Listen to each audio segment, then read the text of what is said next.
Against a beautiful backdrop sits a wharf. People out for a walk, dogs running along the shoreline, and water laps at the beach. A beautiful sight despite a grey day.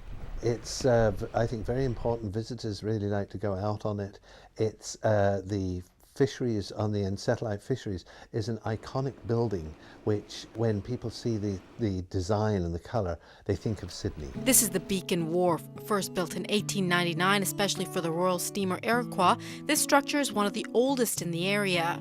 With the more and more traffic, it was enlarged a couple of years later when they brought in another steamer. Sidney was pretty much rural and undeveloped back then, but the wharf attracted traffic and people waiting to board the ships. The Beacon Wharf was referred to as the government dock. It was federal government built it. In the 1930s, after a huge storm tore apart the Anacortes Ferry dock, all ferry traffic was moved to the wharf. And the Customs House became the Sidney Museum. Then it was decided, because of the congestion of traffic, because the amount all the cars used to wait down Beacon Avenue, it would congest traffic, and it got to such an extent that they decided to build the Anacortes Ferry in its present location. In fact, the congestion got so bad one year, as Morrison tells it, it took 5 days to clear the traffic jam. It happened in 1958 after workers decided to strike. The cars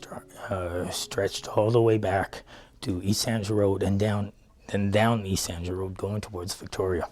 But that wharf is getting old, with wood rotting, with a lot of water damage, and of course it takes a beating from the storms.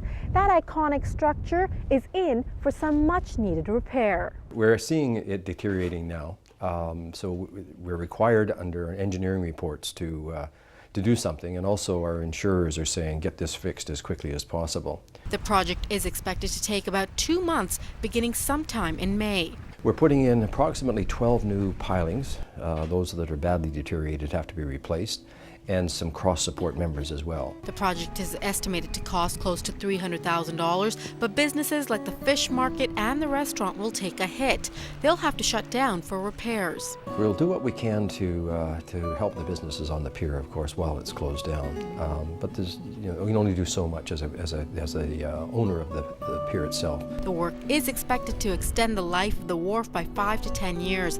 After that, there will have to be a discussion on whether to replace it. In Sydney, I'm Sucheta Singh for The Daily.